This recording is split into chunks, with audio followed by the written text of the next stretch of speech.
عايزين نفهم ونقرب من انواع تصحيح الابصار بقى. احنا اتكلمنا عن الليزك، تمام. بس نسمع الفيمتو سمايل، نسمع احكي لي بقى. طيب احنا الفيديو اللي شفناه دي كده ابسط عمليات الليزك، او اللي هو الليزك اللي بنسميه الليزك الستاندرد. تمام. ان انا برفع شريحه من القرنيه، بنزل الليزر يعمل نحت زي ما قلنا بحسب المقاس اللي انا محتاجه، برجع الشريحه تاني. المريض ان شاء الله تاني يوم بيبقى شايف كويس كل حاجه. عمليات الليزك بقى عموما هي بتتقسم لشقين: تكنيك او اللي هو اجراء العمليه هيتم ازاي، يعني الجراح هيعمل العمليه ازاي. تاني حاجه نوع الليزر اللي هينزل للمريض، يعني انا هروح بيتي ازاي، ولما اوصل البيت هيبقى البيت مترتب ولا لا. ففي جزئين: الجزء اللي انا هجري بيه، عشان كده يعني لما نيجي نشرح للمريض العمليه دايما يجي ايه، هو يستعجل في السؤال: يا دكتور انا عايز اعملها فهمته، يا دكتور عايز اعملها كذا. ماشي. ومريض تاني يقول لك لا ده انا عايز اعملها بصمه. يعني هم اصلا مش يعني مش ضد بعض.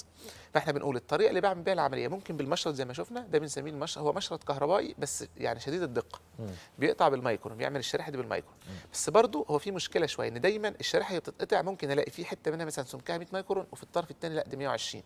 يعني ما بيبقاش دايما، ما بنسميهوش يوني بلانر، مش دايما مستوي الايه السمك. فعشان نعمل حاجه احسن شويه بحيث يبقى كله سمك واحد، فلما اجي اقدر احسب انا اقدر اشيل قد ايه من القرنيه، ابقى مطمن اللي انا احتاجت اشيله من الرقعه اتشال بجد. فتم اختراع الفيمتو ليزر. الفيمتو ليزر يعني ايه؟ ده مختلف عن الفيمتو سمايل. الفيمتو ليزر ان انا بعمل الفلاب دي بالليزر من الاول باستخدام فيمتو ليزر، مفيش مشرط اصلا خالص بيلمس ايه، مفيش مشرط بيلمس عين العيان. فده بيديني سرعه شويه، اسهل للدكتور، اقل يعني وجع للمريض، والاهم ان هو مور اكيوريس، او بنسميه ايه، اكثر دقه في سمك الفلاب. بعد ما انا برفع الفلاب بنزل برضو الليزر بقى زي الطريقه الثانيه. ففعلا زي ما قلنا الليزر التكنيك حاجه، والليزر اللي هينزل حاجه ثانيه. بعد كده قال لك طب وانا ليه اعمل فلاب اصلا؟ يعني ليه انا ارفع اصلا حته وتمثل نقطه ضعف في القرنيه؟ طب ما انا ممكن ما اعملش حاجه كده واعمل حاجه اسمها فيمتو سمايل. فيمتو سمايل سمايل لان شكل القطع بشكل الضحكه في الايموجي كده. هو بيتعمل بس زي جرح بسيط خالص. ايوه جرح بسيط خالص، خلاص بندخل منه وبنشيل الجزء. ما بيعملش هنا نحت بقى، مش بنحت وجزء، لا انا بشيل رقاقه من جوه القرنيه نفسها، من الفتحه الصغيره اللي انا عملتها، من غير ما يترفع اصلا فلاب.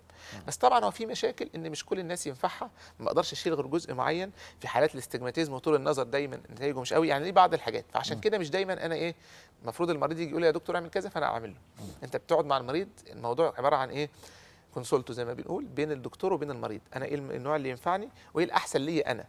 خلاص.